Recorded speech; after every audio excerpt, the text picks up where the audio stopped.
Hey, this is Steve Good on the Coin Chat. Along with Yuri Cataldo. And we are going to talk about the SEC's latest publication, 13-page document. Actually, a really easy read. It is. I thought, let's just kind of talk about what's going on. Is this an indication that the SEC is about to move toward acceptance of some form of crypto, Yuri? What's your take? So I read the 13 pages, and it's definitely a cure for insomnia. If you, I don't know. I was putting you to sleep trying to figure out what they're talking about. No, I'm just joking. Exactly. So the positive take of this is this is laying out some framework on how they are trying to apply the Howey test to the crypto market. So I think that's a very good indication that means they are, taking this seriously. They're crypto focused. A few of the SEC members of this are very much pro what's happening in the crypto space, so they're trying to work hard to get this solved. There's not a lot of specific guidelines, but I think it's a great indicator that they're taking this seriously. They're thinking about it, and they're just trying to put out some information. As SEC does not move quickly. No, but yeah, what they're working on, though, I think is a very good indication that good things, well, at least definitions, will be coming soon about how they define what a security is and how that relates to consent, actually the different projects and when they can be classified as a security and when that no longer applies. Yeah, so I had a couple of interesting takeaways I got from this, and that dare I say, there's a bit of a contradiction I found in this as well.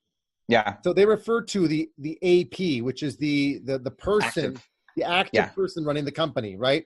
So clearly, one of the things they were hinting at was that projects that don't have an active person running the project, like a CEO, would suggest they're more like a DAO or a consensus-driven or foundation-driven organization, which suggests that the token itself is not tied to the future revenues and the future benefits of the company. It's all about the foundation and the team and the collective building that project, and the coin becomes a coin on its own that just sort of trades freely without the speculation on the future value of the company, which I thought was cool. I really liked it. They didn't call out the words consensus. They didn't call out the words foundation or federation or anything like that, but they referred to the active person. But here's where I thought it was a little bit odd. Here's the contradiction for me. And I would love to get someone from the SEC on to help us understand this. One of the things it also said was that every project needs to register themselves to the SEC that this project exists.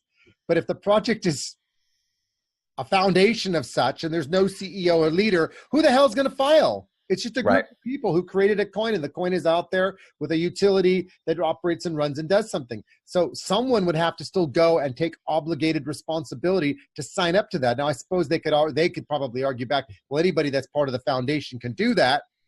But equally, the person who's now signed that paperwork is a responsible person or an active person. And the question would be, well, is that sort of negating the point of having a decentralized, autonomous organization that's without a person that would register that to them? So, what's your take on that point of view? Well, so I was reading some other. So I am not a lawyer. I do not play one on the internet, but I've been reading what other lawyers have been kind of writing about it. And there's one particularly, his name is Carlton Field, who's the general counsel for the investment bank Athena blockchain. He had a very interesting take on it. And he said that the active participants, particularly the SEC's guidelines, have been broad. So he's looking at it as like, well, maybe that could mean an entity that manages the project. It could refer to a promoter, a sponsor, or even a third party.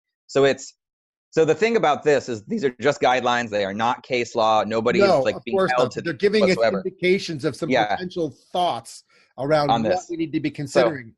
Yeah, so that was his take of like, it could be, it's broad. They've defined it broadly. They need to narrow down their focus because legally they could define, again, as a promoter or a sponsor as somebody to be this active participant, which is not necessarily a good thing for the community. I remember promoting is also sort of fundraising, which then falls into another legal framework around fundraising is a regulated activity that requires you to have a Series 7 license or something else, like a dealer broker license or something like that, like the way stockbrokers all have to, in order to go and solicit money from people to invest into shares and, not crypto, into currency or bonds or anything else. So for me, my takeaway was it's more about foundations. Litecoin Foundation, the Ethereum Foundation, where, Vitalik Buterin is not really running Ethereum. There's a foundation and he's a contributor to it, but he's seen as I guess you could say sort of a de facto leader because he's one of the founders to it, but it's been relegated to a community to continue running and operating it on its own, and it self-operates and it self-runs. They just make fixes to it. So I think that kind of is why the SEC gave Ethereum the green light. And Litecoin, to me, kind of falls in that same category. I mean, we've spoken to David Schwartz from Litecoin previously, and we've worked with their team, and it's clearly a very decentralized organization. There's no clear leader for the company anymore. And when Charlie Lee stepped down from that role, they shifted into that complete model of it being about a decentralized organization.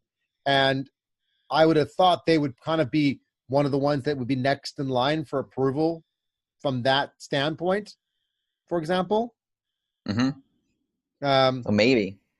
But yeah, I like the fact that the SEC has actually taken the time to open up a little bit and start saying to people, hey, you know what? We do need to start having some guidelines. We're giving some thoughts around what the Howey test says or doesn't say about, how you check to see if something is a security. And at least they're trying to create a framework for us to operate and work within to enable people to do things. But still, you always have this problem with the Howey test and how it relates between the coin and its linked to the company and the future revenue and the speculation side of what a coin or what an equity would do, which of course are too similar. But they also, what I liked in the report is how they pointed out the utility side, that same coin can still be used to pay for goods and services as a true utility should do. And that is the contradiction that I think they were pointing out was very evident. They're trying to solve it. They're trying to find mechanisms in which we can operate, which I like that. I do too. Yeah. And they haven't solved it in this one, but trying to decide on how to work with companies outside of the U.S. and whether or not they fall under their jurisdiction, and how U.S. American citizens can then work with those companies, because there's a lot of things that we're barred from as an American citizen. Speaking on behalf of America on that one, we're barred from because the SEC does not allow us to do certain things. So again, it's still hasn't set anything in stone, but they're thinking about it and they're working toward it. So we have to kind of wait for their guidance on some things, because there's only so much as an American citizen that I can do to stay within the boundaries of the law. Now, we could say that we have reached out to the SEC ourselves. We have invited them to come to the show, and we are waiting for a response. So stay tuned, because we are trying. We think it would be cool. We figure if we can get a presidential candidate like Andrew Yang on the show, that we could get the SEC on the show too. Why not? Right? Why not? So exactly. Yuri's working on that. Yuri, you're going to keep us informed, because we're waiting to know whether someone from the SEC will join us to just talk through what we're trying to do and where we're going, because we would love to know. Exactly. And I would go talk to the FCA here in London, but I don't think anybody is nearly as concerned about them at this particular stage. No, not so much. They've got this other issue they're working on right now that takes. Well, the FCA is not. They're not concerned about that, but I mean, they've got. That's true. But I will mention briefly, there was a big FCA document that came out a few months ago. I think it was in like October, November of 2018. And it was a massive document. But I'll tell you that what came out of that document, which was rather interesting, was an opinion which was different, which is that if the token that's being used is not associated with voting rights in the company, is not associated with dividends or any form of a participation in the company's direction, but it's just a standalone coin separate from the way the company operates and runs, that it should be okay. That was the general gist of it. I mean, there's a lot more to it than that, of course. The interesting thing about that, which I found another contradiction in, is that if you cannot vote on proposals, then I don't know how consensus would work if you can't vote on the direction of the project. So their mindset was very focused on a company where it has the clear, CEO, COO, whatever, with a company structure. They had not, I did not spot anything where they talked about decentralized organizations. And because their focus was so narrowly focused on the users, that run the company, or the people that run the company, and the users that participate with that company, that would mitigate the possibility of having any form of consensus, which would be really bizarre to not allow consensus in a project and yet have those people still allowed to hold the coins because their consensus is around, let's say, the direction of a product, which in a way isn't any different than going to your customers and saying, what do you think about our current product? Please vote on what you want it to do next. Right. That's consensus too. So I don't think they were very clear in the way they articulated that.